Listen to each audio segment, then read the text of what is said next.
Synaxis of the Ecumenical Teachers and Hierarchs, Basil the Great, Gregory the Theologian, and John Chrysostom, commemorated on January 30th.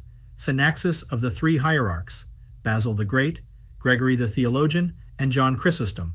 During the 11th century, disputes raged in Constantinople about which of the three hierarchs was the greatest. Some preferred Saint Basil, January 1st. Others honored Saint Gregory the Theologian, January 25th, while a third group exalted Saint John Chrysostom, November 13th. Dissension among Christians increased.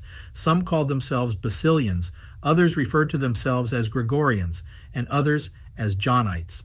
By the will of God, the three hierarchs appeared to Saint John, the Bishop of Euchaita, June 14th, in the year 1084, and said that they were equal before God. There are no divisions among us and no opposition to one another. They ordered that the disputes should stop and that their common commemoration should be celebrated on a single day. Bishop John chose January 30th for their joint feast, thus ending the controversy and restoring peace. Ave